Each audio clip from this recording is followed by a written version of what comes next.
This is Emeka. At just 14 years old, he had carried burdens that would break grown adults. Born in the slums of Ajagunle, his father long dead and his mother broken by madness, Emeka was left to fend for himself. No family, no home, no chance at school. He survived by washing car windshields in traffic, dodging curses from angry drivers, and begging for scraps of bread. People saw him as nothing more than another street boy, dirty, hopeless, invisible.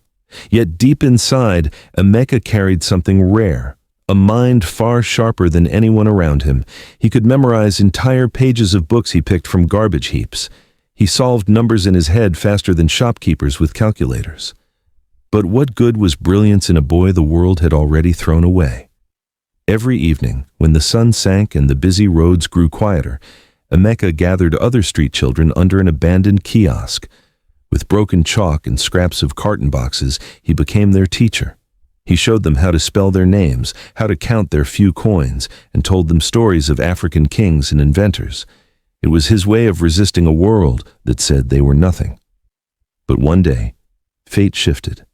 He crossed paths with Isabella, the billionaire's daughter, who had everything money could buy, but carried a secret shame. He was failing in school. And it was Emeka, the barefoot boy from the gutter, who became her hidden teacher. But when Isabella's powerful mother discovered that her only daughter was secretly learning from a street hawker, what she did next will shock you. So grab your popcorn, sit back, and get ready for one of the most powerful stories you've ever heard. And if you're new here, don't forget to subscribe and hit the like button to support more inspiring stories like this one. In the streets of Lagos, not too far from the filth of Ajagunle, stood a glass mansion surrounded by tall fences and armed guards. Inside lived Grace Okoye, one of the richest women in the city, a billionaire business mogul, feared in boardrooms and admired in society circles. She had built her empire from the ashes of a failed marriage, raising her only child, Isabella, alone. Isabella had everything children dreamed of: chauffeurs, private tutors, foreign trips, and closets filled with dresses. But wealth does not always fill the heart. She was lonely. Her tutors lectured without passion, her classmates treated her with jealousy, and her mother, though loving, was often too busy running her empire. At 15, Isabella longed for something different, something real. One afternoon, when the Lagos sun burned hot against the mansion's glass walls, Isabella sat in her room staring blankly at the golden chandelier above her. Books lay untouched on her desk, her private tutor's voice still echoing in her head, full of formulas and memorized definitions that meant nothing to her heart. She sighed deeply. Life inside her mother's mansion was a cage. Golden, yes, but still a cage. She longed to see the world beyond the tall gates and armed guards, and so, with a spark of boldness, she slipped out. Dressed in a simple gown, her hair tied back and her jewelry removed, Isabella blended into the streets for the first time in her life. No chauffeurs, no designer shoes, no bodyguards hovering behind her. Just an ordinary girl wandering through Ajagunle. The smell of roasted corn, the cries of hawkers, and the sound of children's laughter filled her senses. Everything felt raw, unpolished, but alive. It was so different from the silence of marble floors and echoing hallways she was used to. And then she saw him. Across the street, under the shade of a leaning kiosk, a boy in torn slippers stood tall before a group of ragged children. His clothes were patched, his skin marked by hardship, but his posture radiated confidence. He bent low, using a stick to scratch words into the dusty ground. "Say it after me," his voice rang out. "ABC," the children chorused. Again, his voice, firm but full of life, pushed them forward. Isabella froze. She had seen many teachers, the best her mother's money could buy, but none like him. This boy didn't have textbooks or chalkboards. He didn't have clean shoes or polished English. But what he did have was fire. His eyes burned with determination, his voice carried strength, and the children listened to him not out of fear, but out of joy. Her heart beat faster. For the first time, she saw learning that wasn't forced. It wasn't about chasing grades, passing exams, or impressing rich parents. It was pure. It was alive. She edged closer, almost afraid to break the spell. The children clapped as Emeka told them a story of a king who rose from nothing. Even without props or pictures, his words painted vivid images in the sand. They laughed when he laughed, gasped when he shouted, and repeated after him with shining eyes. Isabella whispered to herself, "Who is he?" The boy's name was Emeka. Isabella returned the next day, and the day after that. At first, she only watched, but soon she approached. "Can you teach me too?" she asked softly. Emeka looked at her, suspicious. You're different. You're not like us. If your people see you with me, they will chase me away." "I don't care," Isabella whispered. "I want to learn the way you teach them." And so it began. The billionaire's daughter sat on the bare ground, repeating the alphabet, solving sums, and listening to Emeka's stories. She laughed in a way she never did in her mansion. She felt alive. For weeks, their lessons continued in secret. Emeka challenged her mind in ways her expensive tutors never could. Isabella, in return, brought him old notebooks and pencils, careful never to reveal who she really was. But secrets have a way of coming out. The night air in Lagos was thick with the hum of generators, the smell of roasted corn, and the endless noise of people fighting their way through survival. Grace's convoy of sleek black SUVs turned into the wide street leading back to her mansion. She leaned back against the leather seat, her mind still replaying the heated negotiations of the business meeting she had just left. But something felt off, too quiet. The head of security approached her car window as the gate swung open. His face was pale.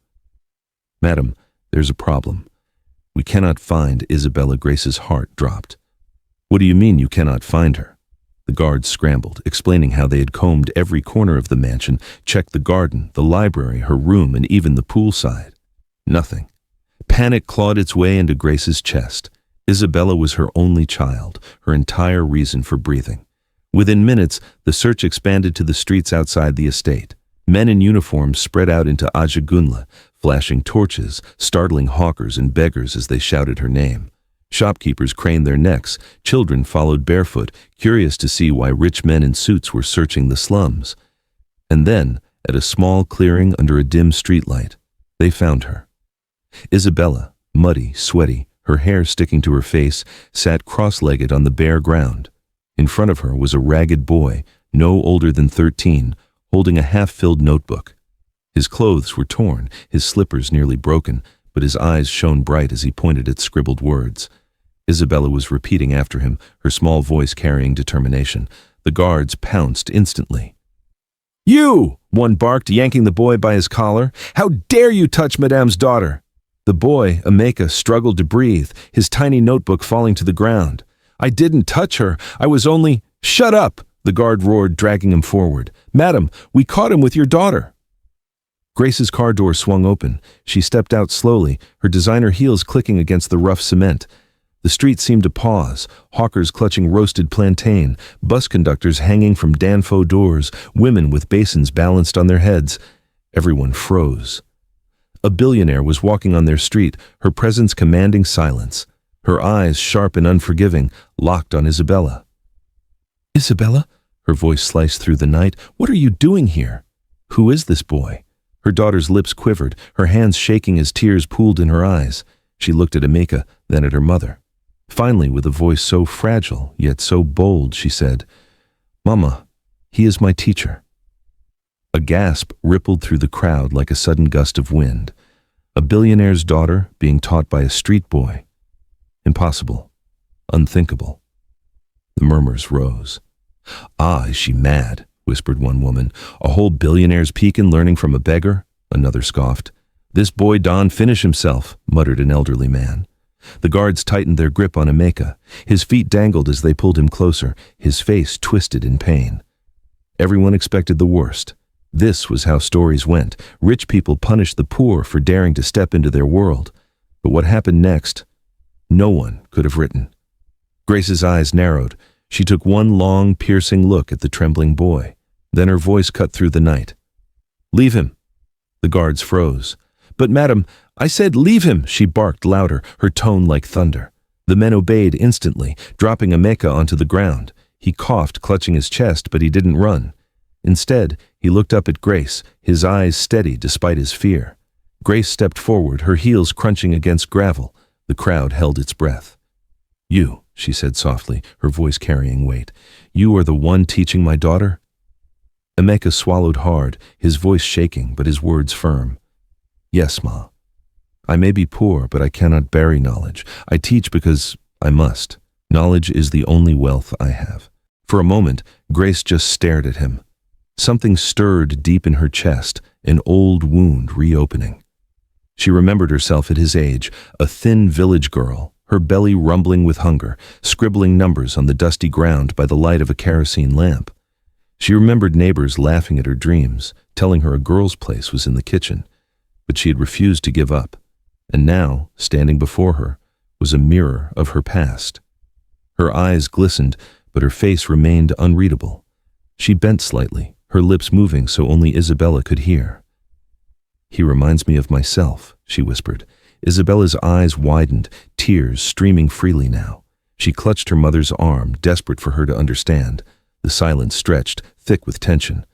Then Grace straightened, turned to the crowd, and made a decision that would ripple through generations. "From today," her voice rang out, steady and commanding, "this boy is no longer a beggar. He will be my daughter's tutor. And more than that, I will sponsor his education, not just his, but every child he has been teaching. They will all have a place in the community school I will build here." The street erupted in chaos. "Jesus Christ!" someone screamed. "God don't answer prayer, oh," shouted a woman, falling to her knees.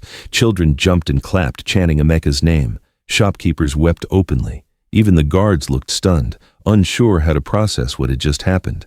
Grace, the billionaire who many believed had no heart, was lifting a beggar boy into greatness. Emeka stood frozen, his mouth opening, but no words coming out. He couldn't believe it. Moments ago he thought his life was over. Now, everything had changed.